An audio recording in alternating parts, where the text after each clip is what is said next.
मैं आप सब लोगों को सामूहिक रूप से आप सब लोगों का अभिवादन करते हुए आप लोगों के प्रति कृतज्ञता व्यक्त करता हूँ। धन्यवाद करते हैं।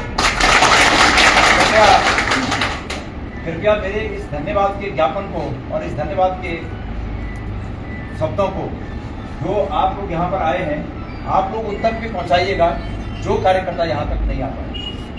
और साथ साथ कार्यकर्ता धन्यवाद के इस मेरे भावना को आप समस्त बड़े क्षेत्र में हर उस व्यक्ति तक पहुँचाइएगा जिन्होंने इस मतदान में, इस लोकतंत्र में, इस पर्व को मनाने के लिए लोकतंत्र में हिस्सा लिया, मतदान किया। उन सब लोगों तक इस बात को पहुँचाइएगा। गणेश गोदियाल आए थे और गणेश गोदियाल आप सब लोगों को धन्यवाद कह करके मैं निश्चित रूप में आप लोगों के यहाँ आपके गाँव में आऊँगा। ये मैं आपसे वादा करता हूँ। अगले 2-3 महीने के अगले 2-3 महीनों के अंतर्गत मैं आप लोगों के गांव में आऊंगा। यहाँ विधानसभा का चुनाव सामने है, आप सब जानते हैं। और मैं निश्चित रूप में उस समय आप लोगों के गांव में आऊंगा, आप लोगों के गांव में ही रुकूंगा। मैं 2 महीने नहीं रहूंगा। और हम सब लोगों को ये लोकतंत्र में जो ये मौका परस्त होता है ना आदमी, ये आज यहाँ फायदा देखा यहाँ चला गया, कल वहाँ फायदा देखा वहाँ चला गया, ये उचित नहीं है, होना नहीं चाहिए। और ये बात स्थापित हो जाए कि लोग मौका परस्त लोगों को लोग दरकिनार कर देते हैं, इसकी शुरुआत इस बद्रीनाथ विधानसभा क्षेत्र से होनी चाहिए। ये चुनाव न होकर राजनीतिक सुचिता का कार्यक्रम भी होगा, राजनीतिक सुचिता को स्थापित करने का कार्यक्रम भी होगा ये, जो कि यहाँ बद्रीनाथ से होना चाहिए। मेरे प्यारे भाइयों, चुनाव का रिजल्ट अभी बाकी है, लेकिन फिर भी मैं अपना फर्ज समझता हूँ कि मैं आप लोगों के बीच रहूँ, क्योंकि राजनीति में यहाँ पर सभी राजनीतिक कार्यकर्ता हैं। आम लोग तो आम जनता नहीं है, बल्कि कार्यकर्ताओं का कार्यक्रम है, चाहे वो कम्युनिस्ट पार्टी के हमारे भाई हों, चाहे हम हों। ये राजनीतिक जो यात्रा है ये निरंतर चलने वाली यात्रा है। और चूंकि अभी एक चुनाव से निपटे हैं और दूसरा चुनाव सामने खड़ा है, वो चुनाव है नगर पालिकाओं का, निकायों का जो चुनाव है वो सामने खड़ा है। और उसके बाद ये निपटेगा तुरंत तीसरा चुनाव यहाँ विधानसभा का खड़ा है, और वो निपटेगा उसके बाद तुरंत पंचायतों का चुनाव। मतलब ये 1 साल 1.5 साल जो है चुनाव में पूरा रहेगा। तो मेरा ये कहना है, अभी निकायों के चुनाव में आप सब लोग, आजकल सोशल मीडिया का जमाना है, तो सोशल मीडिया के हिसाब से मैं सभी को ये सूचना देना चाहता हूँ कि जैसे कि सूचना है कि बहुत जल्दी निकायों के चुनाव की अधिसूचना लागू होने वाली है, और मतदाता सूची में नाम दर्ज कराने की, कोई नाम कट गया हो उसको चढ़ाने की अंतिम जो तिथि है वो 2-3 दिन का समय है, 8 तारीख, मतलब 3-4 दिन का समय बचा है उसमें। तो कृपया आप सब लोग जो चुनाव लड़ना चाहते हैं वो उस पर ध्यान दें कि भाई हमारा कोई व्यक्ति छोटा तो नहीं है, क्योंकि अगर हमारा कोई व्यक्ति छूट गया तो छोटे चुनाव में, निकायों के चुनाव में तो 200, 1500 तो बड़ी बात है, 25-50 वोट से भी जीत हार होती है, 1-2 वोट से भी जीत हार होती है। तो इसलिए एक मत इम्पोर्टेंट है, आप सब लोग उस काम में जुटिएगा।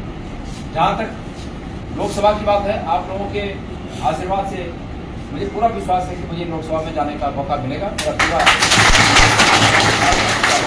और मैं जिन मुद्दों को लेकर मैं आपके बीच आया था, मैं उन मुद्दों पर निर्णायक लड़ाई लड़ूंगा, मतलब ऐसी लड़ाई लड़ूंगा जिस पर निर्णय होगा। बिना निर्णय के गणेश गोदियाल उस लड़ाई को अधूरा नहीं करेगा। लड़ाई को निर्णय तक मैं ले जाऊंगा जिन मुद्दों की मैं बात कर रहा हूँ। और मुद्दे क्या थे? फौज में भर्ती होने का हमारा जो एक अधिकार को हम समझते थे, उस अधिकार को जो सरकार ने छीन लिया, उस अधिकार को हमें वापस लाना है। आपके कांग्रेस की सरकार ने ये पैन खड़ा है कि मैं केंद्र में ऐसी लड़ाई, पर्वतीय भूभाग को ऐसे जो स्टेटस यहाँ पर पैन खंडा में है, वो स्टेटस उत्तराखंड के तमाम पर्वतीय भूभाग को मिल सके, क्योंकि हम विपरीत परिस्थितियों में जीवन जीते हैं। हम सीमावर्ती क्षेत्रों के लोग हैं और विपरीत परिस्थितियों में जीवन जीते हैं। तो भारत सरकार इसके बारे में हमारे लिए विशेष कुछ योजनाओं के बारे में सोचे, इसकी लड़ाई के लिए। तो मैं आप सब लोगों का धन्यवाद ज्ञापित करते हुए और आगे आप लोगों की सहयोग की इस रूप में कामना करते हुए, इस रूप में अपेक्षा करते हुए कि राजनीतिक शुचिता का कार्यक्रम बद्रीनाथ के चुनाव से शुरू होगा। इस उत्तराखंड में राजनीतिक शुचिता बहुत आवश्यक है, नहीं तो इन गुंडों ने, नहीं तो राजनीतिक गुंडों ने उत्तराखंड की मतलब जो जिसके बारे में हम जाने जाते थे उस भावना को तार तार कर दिया। सपोड़ा सपोड़ सपोड़ा कति खोला कति खोला कति खोला। अरे भाई कितना खाएंगे? उस आदमी को भी देखो जो अंतिम कतार में अंतिम जगह पर खड़ा है, उसकी भी उम्मीद है कि कभी मेरा भी वक्त आएगा। वैसी ही सरकार है, वैसी केंद्र की सरकार है, मतलब गजब की बात है। मैं फिर सुन है कि आदरणीय प्रधानमंत्री जी रहा वो जो सर्टिफिकेट में अपने फोटो के कौन से वो फोटो हटाए वाला कहीं किसको आदमी जो है पहले वो फोटो लगाई के ठीक है, तो हमेशा लगे ना प्रधानमंत्री ने लगाए सर्टिफिकेट पर फोटो और पहले वो फोटो लगाया। अब जब सुनना चाहिए कि भाई रोग मना चाहिए वे टीका से रोग मना चाहिए ना, वही कंपनी जब स्वयं स्वीकार करे लेकिन टीका में खानी नहीं और वो फोटो हटाए तो पहले लगा के हटा के और जो लोग उन बेचारों जान दे रहे उन्हें जान के हो लोग तो गजब है सरकार के भाई। ब्याज के ब्याज प्रधानमंत्री ने बोला आज मुल्क के बात सुना कि बहन बोलती अवल कांग्रेस गजब गजब चीज है भाई।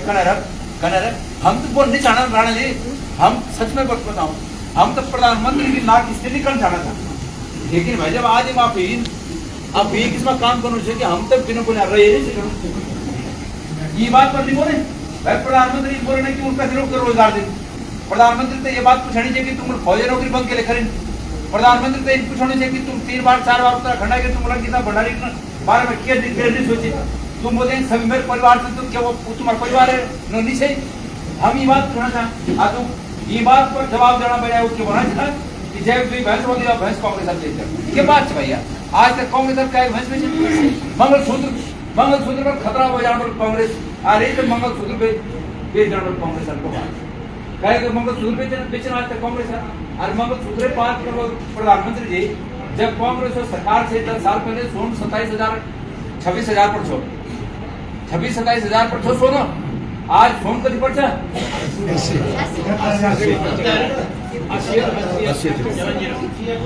76 पर आज फोन तो 76 तो 28,000 मतलब 65 साल लगी ना 28,000 वोट में 65 साल लगी 28,000 वोट में और 10 साल में 28,000 का दिया गया 76,000 हर गुना कांग्रेस मंगलसूत्र तो तुम खाई ना रोज बढ़ाएंगे कोई आजकल आज जो मैं ये आपसे पता होना चाहूँ मेरे भी परिचित थे तुम्हारे को वाला लोग बच्चों को मैं आधा 2,000 मुट्ठी नहीं बना सकता मंगलसूत्र दूर बात है।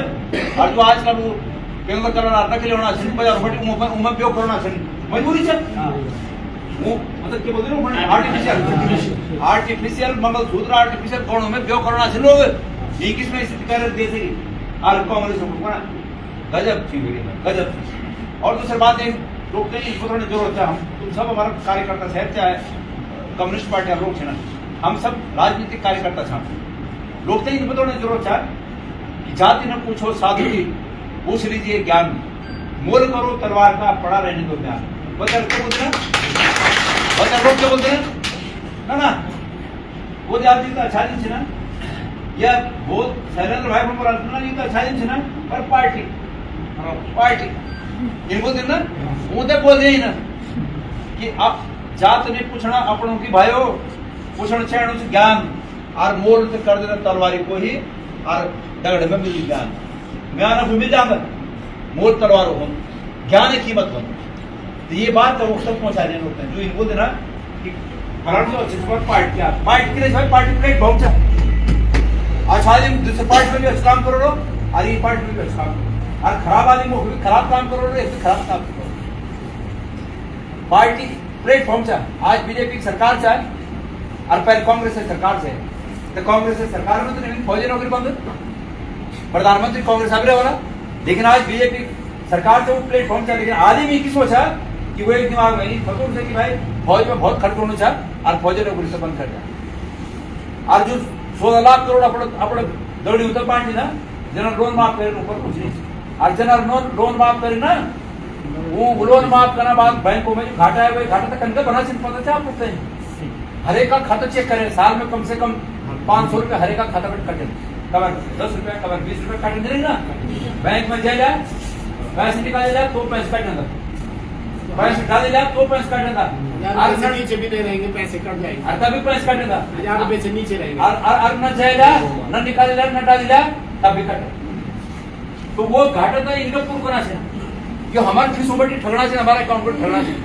तो आप ये किस्म लोग काम करना चाहिए। खैर अब नेताओं को भाषण न बता रहे बहुत कम हो जाता, मैं अपने भाषण पे सीमित करूँ और ये आप लोग से निवेदन करना चाहूँ कि जो अभी हमारे सामने ये टास्क छिना, यो टास्क वास्ता ये जो चुनाव होना छिना, एक वास्ता आप सब लोग जनता तक प्रिपेयर करा और जनता को बोला कि भाई राजनीतिक शुचिता स्थापित होना चाहिए। 2 मिनट और लगा पर एक बार में बाई एयर तक जाना था, मतलब 10 से तक जाना था दिल्ली एयरपोर्ट पर छो और जहाज ट्रेन छो 1:15 12 बजे ठीक हम पहुंच गए जब बटे जहाज में भीतर बैठते तो वो स्टाफ होता एयर इंडिया जहाज छो हम खड़े हुआ हूँ तो उनको कहे भाई जहाज जो से लेट होगा आधा घंटा और लगो तो 1:15 को मतलब पौन भी टाइम होगा। हम इंतजार करें, जब हम इंतजार करें तो पौन भी से पहले फिर अनाउंस करें कि और आधा घंटा लेट होगा। जब थोड़ा लोग बड़ी से ना तो मैं यह कार्य जा रहे बड़ी तो पहले कोई तो और वो स्टाफ में एयर इंडिया के स्टाफ ने बोले कि मैं कौन हूँ, पता है मैं कौन हूँ। और जब इनको तो हम भी गर्दन जरूर कुछ कर देते कि कोच भाई कार्ड के मैं कोशिश करें कि बोलो कि कौन हूँ। देखो पर पूरा नहीं सांभ नहीं सब तो मैं समझ कि बीजेपी नेता और कोई और वो बोले कि मुझे किसी दूसरे स्टाफ से भेजो, मुझे अर्जेंट मीटिंग में जाना है कि देखो मैं कौन हूँ।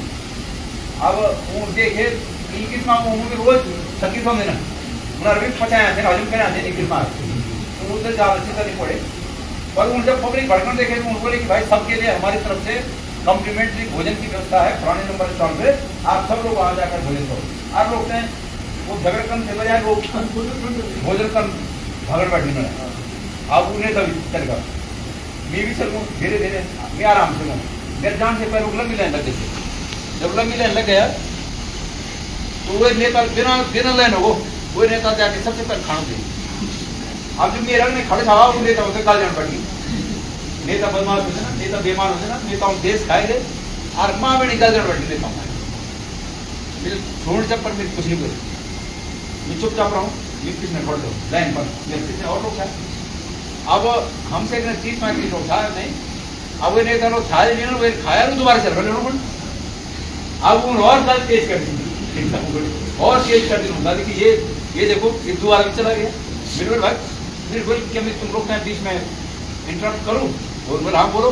मेरे भाई तुम इतनी हिम्मत दीजिए तुम ये तो रोक सकें एक मुँह गाल जाने से बजाय तुम ये तो रोका पर नजीब लेता है और क्या रोकना है उसको मैं अगर फिर रोक सकना चाहें तो सब नेताओं से गाल दीजिए ये तो जाकर ऐसे कैसे आप नेताओं की तरफ मैंने कहा मैं नेताओं की तरफ गाली नहीं कर रहा हूँ, मैं ये कह रहा हूँ कि नेताओं में भी कुछ अच्छे भी होते हैं कुछ खराब भी होते हैं।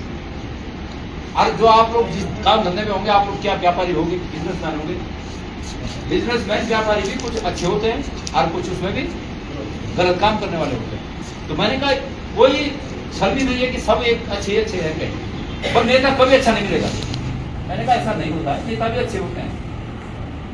और भाई आपने कभी किसी नेता को लाइन में खड़ा होते देखा है? नेता बोल रहे मैंने कहा होते हैं भाई बहुत से नेता खड़े होते हैं लाइन में खड़े होते हैं। आज आप ना बड़ी खड़ी में इनको कार्ड निकाला विजिटिंग कार्ड भाई साहब ये कार्ड है और कभी कोई नेता छोटा मोटा भी कभी लाइन में खड़ा हुआ मिलेगा तो मुझे फोन कर देना, मुझे बहुत शांति मिलेगी। आज मेरे भी छठा बड़ा कार्ड निकाले मेरे ये देखो मैं मंत्री हूँ लेकिन तुमसे पीछे लाइन में खड़ा हूँ चुपचाप पर आप उत्तराखंड से होंगे आप मैंने कहा इसका क्या मतलब उत्तराखंड से हो ना बोला नहीं उत्तराखंड में अभी बचा हुआ है। तो हमारे प्रदेश को जिस राजनीतिक शुचिता के लिए जाना जाता था इन लोगों ने उस राजनीतिक शुचिता पे डेंट लगा दिया। सही बात, हमें इसको ठीक करना है। 2016 में जो खरीद फरोख्त हुई सरकार तोड़ने के लिए उस खरीद फरोख्त ने हमारे प्रदेश की राजनीतिक शुचिता पर घाव लगा दिया। उसके बाद आजकल जिस प्रकार से थोक के भाव खरीदे जा रहे लोग नेता इसने हमारे प्रदेश की शुचिता पर एक हमारे प्रदेश की जो छवि है उस पर घाव लगा दिया, डेंट लगा दिया। हमें इस चीज को ठीक करने की आवश्यकता है और वो ठीक इस बद्रीनाथ विधानसभा से उसकी शुरुआत होनी चाहिए। जिस विधानसभा का नाम बद्रीनाथ जी के नाम पर हो, जिस विधानसभा के नाम पर बद्रीनाथ शब्द लगा हो उस विधानसभा से संदेश जाना चाहिए कि हम उत्तराखंड के लोग उत्तराखंड में राजनीतिक शुचिता को स्थापित करके रहेंगे। ये संकल्प है हमारा।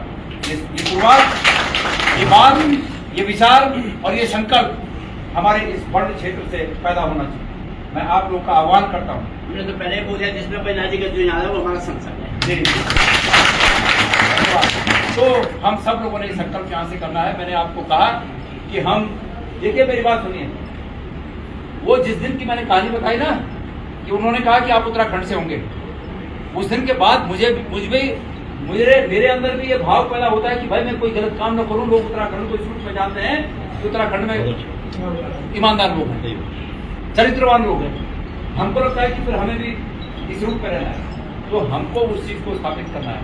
बहरहाल आप सब लोग यहाँ पर दूर दूर से आए, आप लोग मेरी बात सुने ना, मैं आप लोग सुने और मेरे संदेश ने आप लोग घर घर तक, गांव गांव तक लेके जरूर जाइए। लोग से बोले कि गणेश बोल गाँव में भी आ रहो, आप लोग उधर गाँव में भी रौला बातचीत करला और पर अगर चुनाव में आप सब लोग भागीदारी सिवाय एक वास्ता